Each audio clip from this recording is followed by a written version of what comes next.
Hello again from my front porch.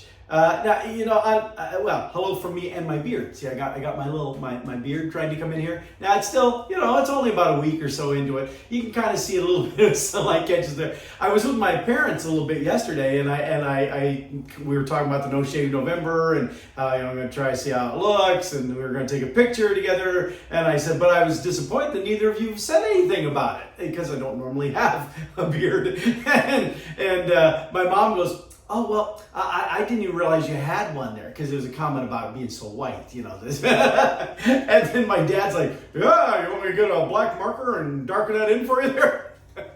Thanks, Mom and Dad. You are so helpful. I appreciate it so much. I love my parents. No, I really do. I really do. But it's times like that. It's like, really?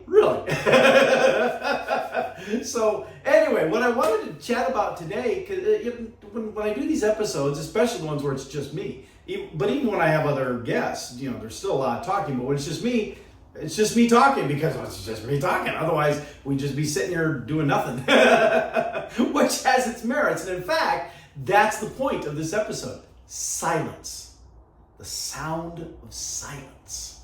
Because you see, silence actually is extremely powerful. See, in the training profession, being a teacher, instructor, silence, you always hear the cliche, silence is golden. Silence is powerful, because if I'm teaching a class and I want to ask a question and I say, "So, what do you think is the answer to blah, blah, blah?" See, a lot of times nobody wants to speak up because they don't want to be wrong. They don't want to admit that they really didn't study it. They didn't prepare correctly. But mostly it's they don't want to be wrong. They don't want to shout out an answer and then be wrong and think they look stupid in front of everybody else.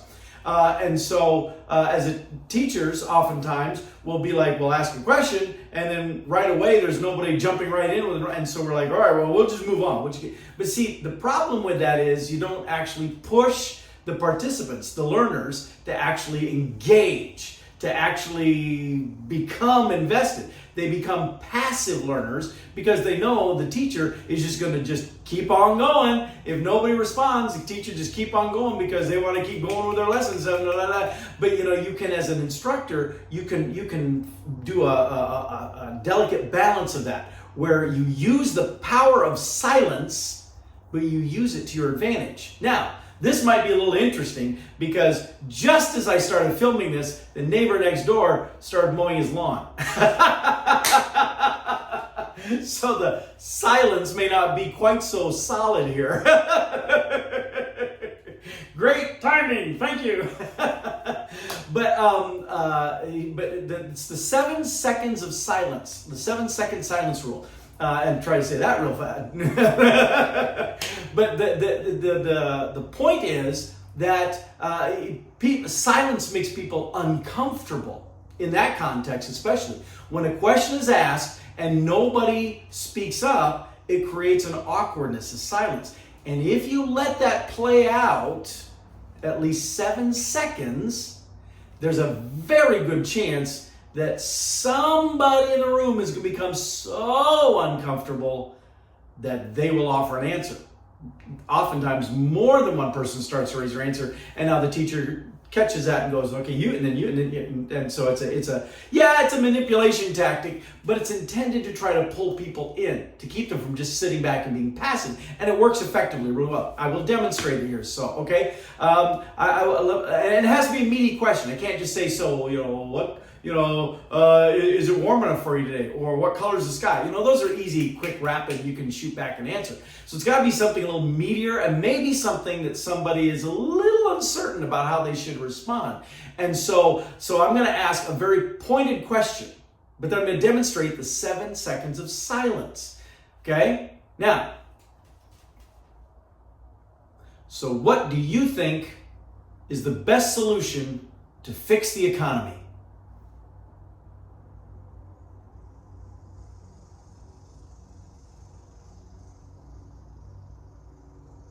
There you go. That's about 7 seconds. And I'm not going to throw out an answer. That's not the point. The point was it's a question that requires some thought and some commitment to what you want to answer, because you know that as soon as you answer that question, somebody else might disagree with you. It might expose what you don't know, and so there's a hesitancy to want to commit in that situation. And so, but the 7 seconds, that made you uncomfortable, right? And it made you sit there and kind of go, I'm going to squirm in my seat just a little bit. I don't know. Now, you may have been listening and be thinking, because you're all by yourself watching, well, I think this, I think that. Okay? And some people would do that.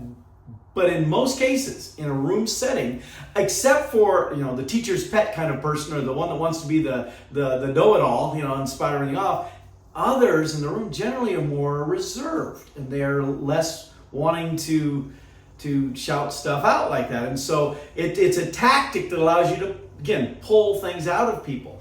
You're wanting to get people to engage. You're wanting to get people to respond. And so you don't just say, so what do you think should be done with the economy? Okay, well, because you provide no opportunity for them to really think and process and to engage. So silence can be used really effectively in that kind of context. However, silence is not just a thing to be, it's not just powerful used in manipulative manners. It is also healthy. It can be very healthy. And sometimes we get so bombarded with literally noise all the time that it just becomes too much. It just becomes unhealthy. And so sometimes it's good to just go,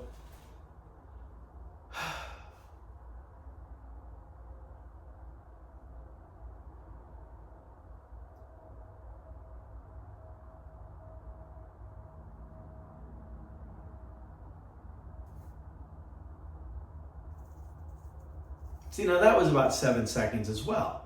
And you still may have felt awkward and uncomfortable. But the difference there was you weren't on the spot for something. I hadn't just thrown out a question that I'm trying to manipulate people into answering. In that instance, I was just quiet. We were just able to just sit and now the mower is making its way back around. I don't know if you can hear that. I won't know until I listen back on this. Fortunately, that wasn't there in that little bit of silence exercise I just did. But even a little mower in the background, that's not the worst thing. There's all kinds of other stuff that bombard. And when I say other sounds, I don't mean just other literal sounds. I mean just life, bombardment of excessive activity, and not that I don't want to talk politics in this one. I really don't.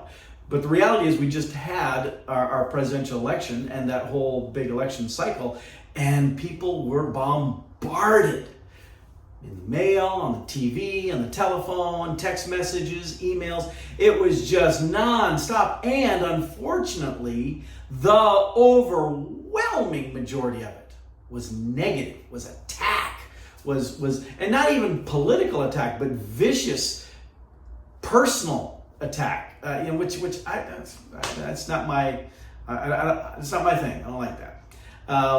But the political diehards, the ones are the activists that are just they're all in and they live and die based on politics. They're the ones you now see on social media, just wringing their hands. If they didn't like the results of the presidential election, they're the ones you see just, I don't know how I can go on. Oh, my life is so miserable, because they are so invested in that. And meanwhile, on the other side, you have people who like the election and they're just like, oh, everything's going to be great. Everything's going to be wonderful. And both sides are a little delusional, honestly, because both sides are making a lot of assumptions about what is or isn't going to happen. Most of it won't happen. The good or the bad. But the point is, there was all of that noise. There was all of that barrage at us. And it just literally, I could not go anywhere or do anything, interact with anyone in any setting that wasn't being brought up. I mean, not the between the two, but the political thing and the thing, and people saying, yeah, did you hear about so and so? I said, I saw those commercials about him too. Do you think there's any truth to that? And all that, because it's just this incessant barrage, and we weren't able to just talk about anything else or just relax even. And so now that that's all done, I'm also talking. Well, I've heard, seen the extremists who are, they're celebrating or crushed because of the turnout. Most people I've talked to are simply just relieved that it's done, at least for now.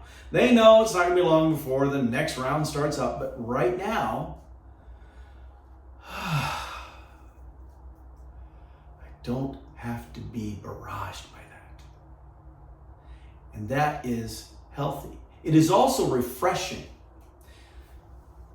Silence is as a healthy thing and as a refreshing thing, they do dovetail very closely. But the refreshing element of silence, and this is something that my daughter, she often would describe herself as an introverted extrovert. Or maybe it was an extroverted introvert. I don't know, one of the. But her point was she could be very outgoing, and she still is very personal, very outgoing, very engaged. But then there would come a point where, okay, she just needed to step back from everything and just have a moment to decompress, and that meant just leave me alone for a minute. Give me just a little window of time just for myself. And that might not even be completely silent, like there's no sound whatsoever.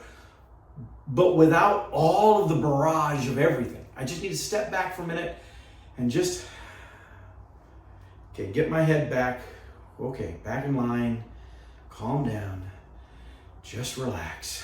And it's not a meditation thing. That's not what I don't have a problem with that if you want to do that. But that's not what I'm just talking about taking a moment to pull back from everything, especially the things that may be bombarding you, and just saying, okay, hold on, I'm going to just be quiet for a moment. And now for me, honestly, my times of silence, my sound of silence has the TV on. I know that sounds weird, but I think it's the case for a lot of people. And I say that because I'll turn on, a channel on my streaming service. I'll turn on a channel and I'll be watching episodes, and I'll just doze off. And I will wake up literally and sometimes hours later. Multiple episodes have gone by and I've missed them all, but I feel refreshed and rested because I disengaged from everything and everyone else, and all I did was put myself in this world with that screen in front of me, and that was it. And I was able to relax, calm down, and zone out. And that's what I needed, because then when I wake up, I'm feeling much better now. Okay, so that is in my mind, I'm not an expert on this stuff, but to me, that in an odd way is the sound of silence, because it's not literal sounds, silencing literal sounds, it's silencing the world. It's silencing your surroundings. And able to just, I'm just right here. The commercials call it, mom's in her Klondike bar moment or whatever they call that, and now she's back, but or they used to be the Calgon commercials. Calgon, take me away. But it's the same concept of finding that silence. Silence is not always, again, just about what you're hearing.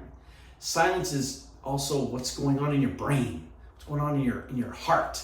And if you just feel overwhelmed,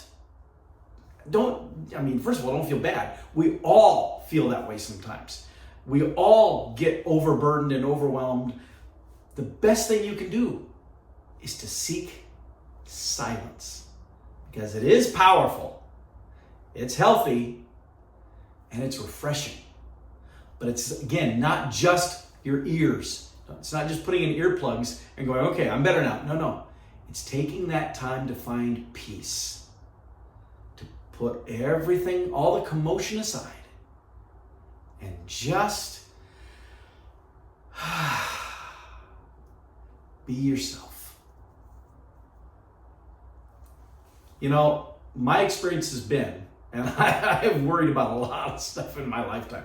I think I'm doing better now. I think I've adapted to a healthier approach to life. A little more accepting that things happen for reasons, and if something doesn't happen the way I thought it was going to happen or I wanted to happen, there's a reason for that too. And so that's helped me adapt a bit more for this. But my experience has been the overwhelming majority of things that I worried about happening never happened. I think that's the case for the majority of people too. And right now, oh wow, you look at your social media, there is a lot of back and forth, a lot of angst, a lot of fear, and a lot of worry. And okay, if you strongly believe in a certain thing, yeah, there's a possibility that thing is not going to happen the way you want it to. But the world as we know it is not going to come to an end. And most of the things that you're worried about are not going to happen. Now, what about the things you are worried about that do happen? Well, that's cross those bridges when you come to them. What I'm trying to stress here is you're not going to help yourself or anyone else by making yourself just a constant ball of frustration and being overwhelmed. Take time to step back and just embrace you and the sound of silence.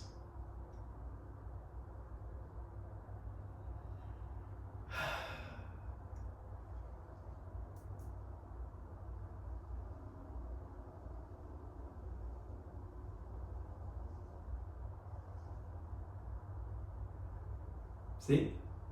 It's not that hard. And with that, I'll see you all next time from my front porch.